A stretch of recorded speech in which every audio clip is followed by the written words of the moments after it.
මේ මොහොතේ අපේ රටේ මිනිස්සු අහන්න අකමැති වචනයක් තියෙනවා. ඉවසන්න කියන වචනය. මොකද ඉවසලා ඔයාලා දැන් හිස් වෙලා. ගම් වතුර ඇවිත් ගියා. කන්ද කඩා වැටුණා. ඒත් ඒවටත් වඩා බර දෙයක් ගියා. ඒ ඔයාලගේ විශ්වාසය. ඔයා hina වෙන්න උත්සාහ කරනවා. හැබැයි ඇතුලෙන් ඔයා කැඩිලා. රැට ඇස් පියාගත්තාට මනසට නිින්දක් නැහැ. පස් කන්දයි ගම් වතුරයි අරන් ගිය දේවල් ආයේ පේනවා. ඉතින් කෙනෙක් ඉවසන්න හරියයි කියනකොට ඔයාට කේන්ති යනවා. ඒක සාමාන්‍යයි. මේ තැනදී ඔයාට හිතෙන්න පුළුවන් මෝ මේ විකාර කියනවා. ප්‍රශ්නේ Tamange වෙනකම් උත්තර දාර්ශනිකයි කියන්නත් පුළුවන්. හිතෙන්නත් පුළුවන්. හිතාගෙන කේන්ති ගිහිල්ලා ෆෝන් එකත් පැත්තකට දාලා යන්නත් පුළුවන්. ඒත් මං මේ වචන කියන්නේ නොදැන නෙමෙයි. මටත් හැමදේම නැතිවෙච්ච කාලයක් තිබුණා. මම ඉපදුනේ රත්නපුරේ. අපිට ගම් වතුර කියන්නේ ප්‍රවෘත්ති හෙඩ්ලයින් එකක් නෙමෙයි. ඒක අපේ ජීවිතේ කොටසක්. පොඩි කාලේ ඉඳන් අපි දැනගෙන හිටියා. වැස්ස දිගටම පටන් ගත්තාම අපේ හිත කලබල වෙනවා. අපිට පුරුදු වුණ එකම නීතියක් තිබුණා. මුලින්ම ජීවිත බේරගන්න. ඊට පස්සේ පුළුවන් දෙයක් බේරගන්න. එහෙම නොකළා නම් අද මම මෙතන නැහැ. මම ආදරය කරන. මට ආදරය කරන මිනිස්සුත් මෙතන නැහැ. අපිට හැමදාම නැතිවුනේ භෞතික දේවල්. සරලව කිව්වොත් දුක් මහන්සියෙන් හරි හම්බ කරලා ගොඩනගාගත්ත දේවල්. ජීවිත නෙමෙයි. ඒක කියනකොට මන් දන්නවා.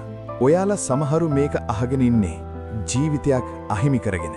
නැත්තම් Tamange කියලා හිටපු ගොඩක් අය නැති වෙලා. ඒ වේදනාව කිසිම වචනයකට හරියන්නේ නැහැ. මන් ඒක සාධාරණීකරණය කරන්න උත්සාහ කරන්නේ නැහැ. හැබැයි ඔයා මහන්සි වෙලා ගොඩනගාගත්ත දේවල්, ගෙවල්, ව්‍යාපාර, ජීවිතේ හීන ඒවා නැති වුණාට ඔයා නැති උනේ නැහැ. එදා හැමදේම නැතිවෙච්ච මටත් අද ඒ හැමදේම ආයෙත් තියෙනවා. ඒක මාසයකින් උනේ නැහැ. අවුරුදු ගාණක් ගියා. අඬන්නත් උනා. හැබැයි ඇස්වල කඳුළු තිබ්බේ නැහැ.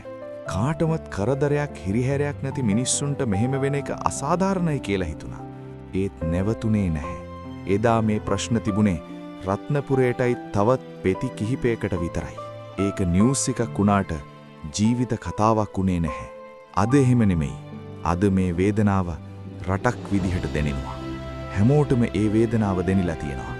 අපේ රටේ මිනිස්සුන්ට විතරක් නෙමෙයි. ලෝකේ ඉන්න අනිත් මිනිස්සුන්ටත් ඔයාලගේ ප්‍රශ්න තේරිලා තියෙනවා. ඒක බරයි. ඒට ශක්තියක් කරගන්න. ඔයා අද බිඳිලා ඉන්නවනම් ඒක ඔයා දුර්වලයි කියන සාධකයක් නෙමෙයි. ඒක ඔයා ජීවිතයට ඇත්තටම ආදරෙයි කියන සාධකයක්. හදවත තියෙන මිනිස්සු තමයි වැඩියෙන් රිදෙන්නේ. මේක ඔයාගේ අවසානය නෙමෙයි. මේක ඔයාගේ පරිච්ඡේදයක් විතරයි. අද ඔයා බිඳිලා ඉන්නවා. හෙට ඔයා වෙන කෙනෙක් වෙයි. ඔයා නැවත නැගිටින විදිහ ඒක කෙනෙකුට ආලෝකයක් වෙයි. ඔයා තනියම නෙමෙයි. ඔයා තමම හුස්ම ගන්නවා. එක හේතුවක් තියෙනවා. ඔයාගේ කතාව තවම ඉවර නැහැ. ඔයාගේ කතාව ඉවර වෙන්නේ ඔයා වැටුනේ එකටවත්, ඔයාට තුවාල වුණාටවත්, ඔයාගේ දේවල් නැති වුණාටවත් නෙමෙයි. ඒ වෙච්ච දේවල් වලින් නැවත ඔයා නැගිටින එක ප්‍රතික්ෂේප කරපු දවසටයි ඔයාගේ කතාව ඉවර වෙන්නේ.